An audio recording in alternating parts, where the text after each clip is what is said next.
Good evening. Welcome to South Asia Newsline. I'm Yeshi Chanzom. Here are the top stories we are tracking for you on Thursday, the 23rd of July. Have to vigorously fight coronavirus till vaccine comes, says Indian PM Modi as cases cross 1.2 million. US condemns deadly airstrikes in Afghanistan's Herat province. And Pakistan-administered Kashmir's PM says don't have single penny for healthcare workers.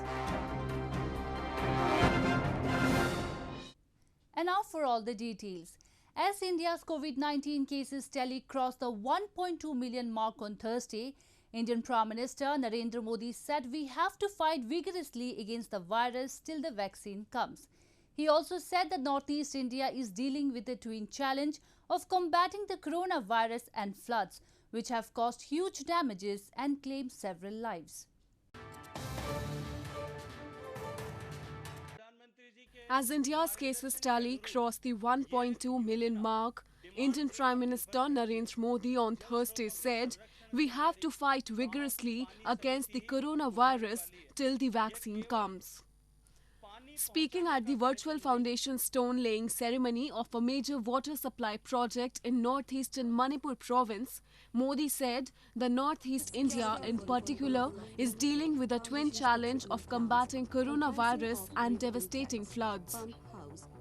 Floods due to heavy rainfall in India's northeastern Assam province have claimed 89 lives so far and caused huge damages, while millions have been affected. Modi expressed sympathies to the affected families and assured all help. India on Thursday registered highest one-day spike of 45,720 new cases and a record 1,129 people succumbed to the fatal disease in the past 24 hours, taking the country's cases tally to 1,238,635 with 29,861 deaths so far. जब तक vaccine नहीं आती है, जहां corona के खिलाफ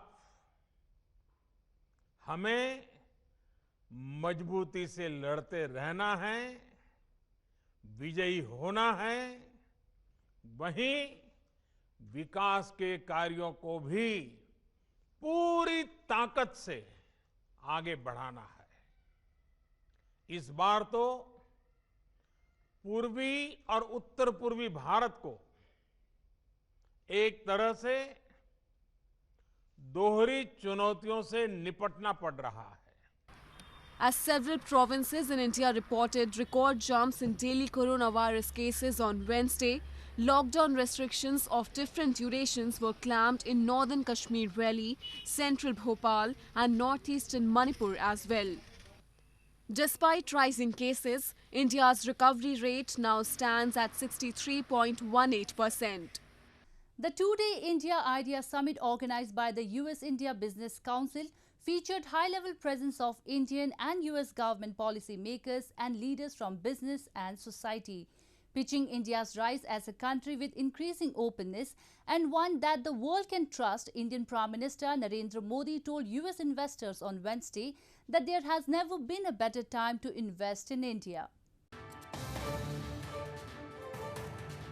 The two-day India Idea Summit organized by the US-India Business Council was held virtually on 21st and 22nd July. The summit brought together officials from the two nations who are setting the post-coronavirus recovery agenda.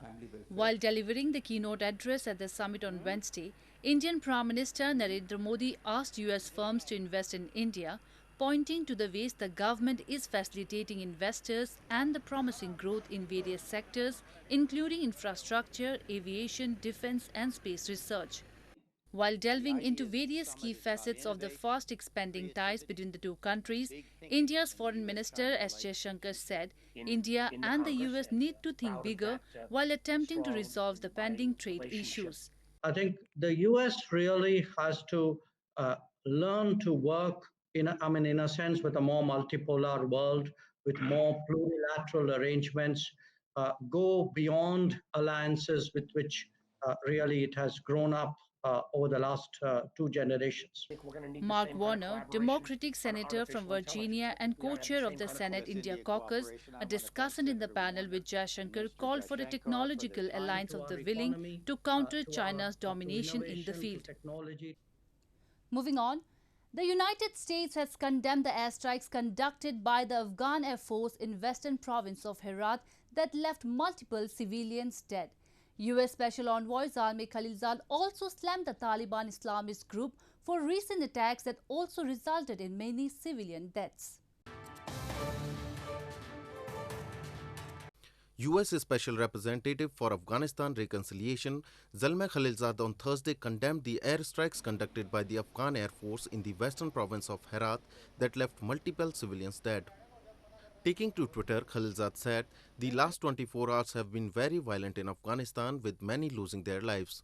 In Herat, photos and eyewitnesses accounts suggest many civilians, including children, are among the victims of an Afghan airstrike. We condemn the attack and support an investigation."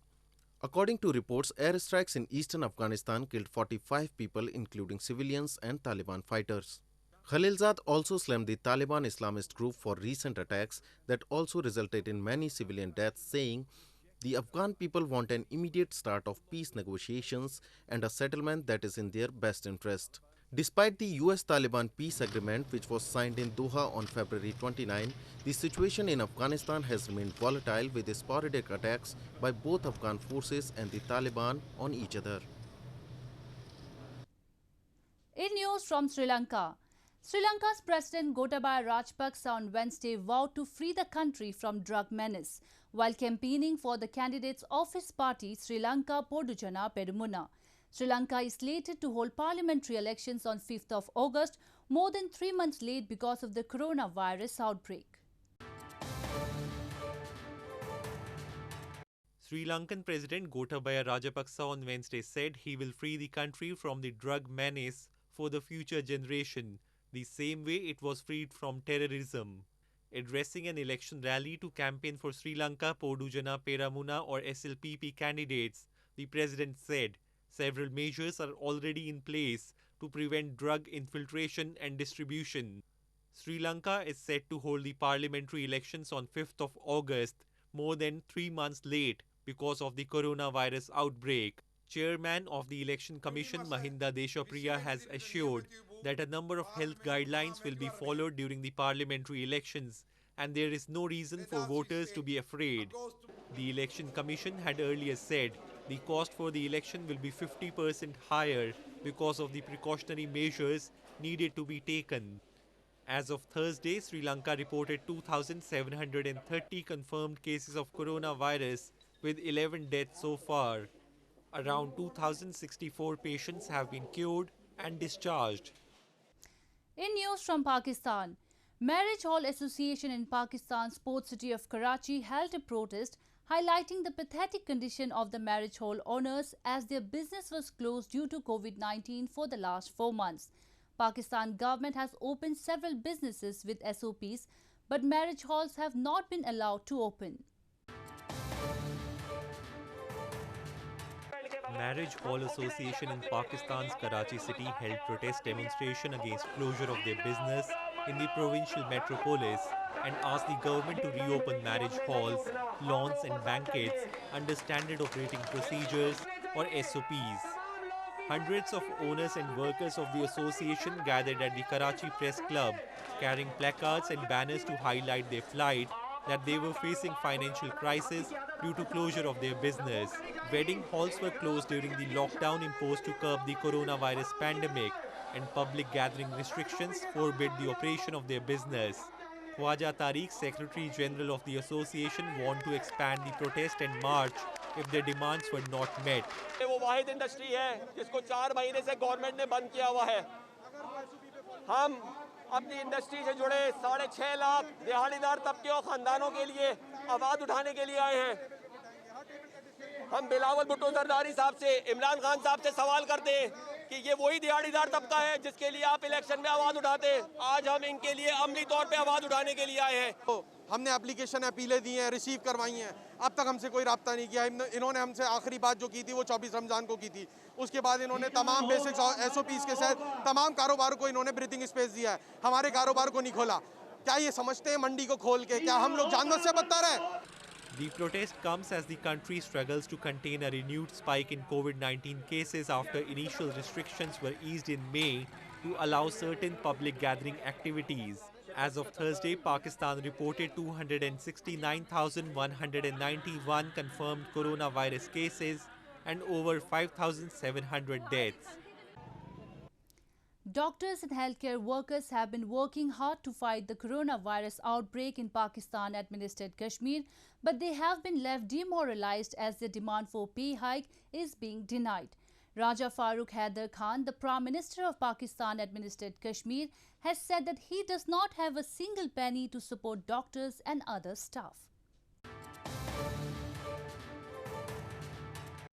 Prime Minister of Pakistan-administered Kashmir, Raja Farooq Haider Khan, has said that he does not have a single penny to support doctors and paramedical staff in the illegally occupied region. Doctors and other healthcare workers have been demanding pay hike at bar with their counterparts in other parts of Pakistan and have blamed stepmotherly treatment by Islamabad as a primary cause of the misery. Locals have long accused there is a Prime Minister and President in Pakistan-administered Kashmir, but they are merely stooges who have been helping Islamabad fill its treasuries through economic depredation. अब मेरे पास कोई पैसा एक फुटी पूरी नहीं है कि जिससे मैं इनके मुताबिक इनकी मतलब ये बढ़ा सकूं। ये अब सिर्फ डॉक्टर नहीं है उधर, डॉक्टर 1000 हैं, 9000 पैरामेडिक्स हैं, उसके वो नहीं मांगेंगे, पेंशनर नहीं मांगेंगे, दूसरे नहीं मांगेंगे, मैं कहां से लाऊंगा?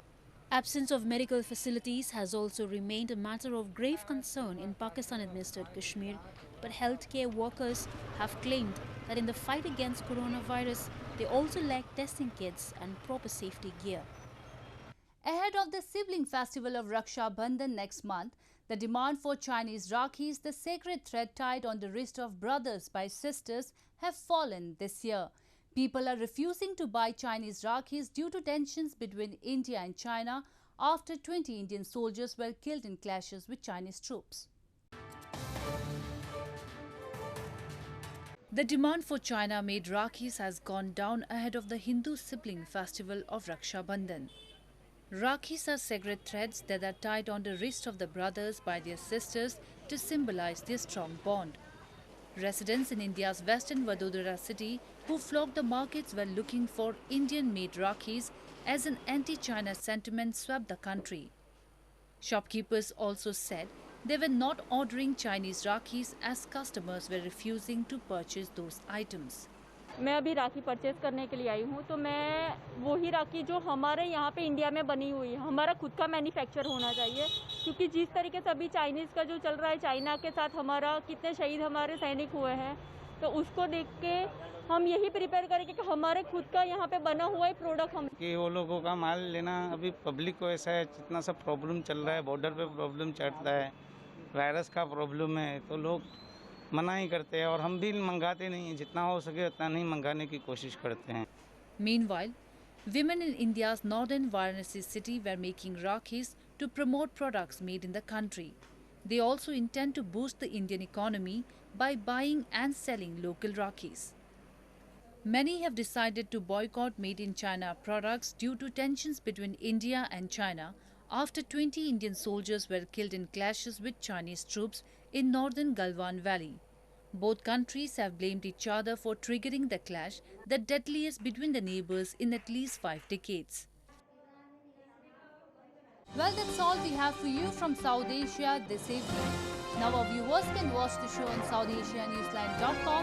You can also visit us on Facebook.com/AsAsiaNewsline and follow us on Twitter @AsAsiaNewsline.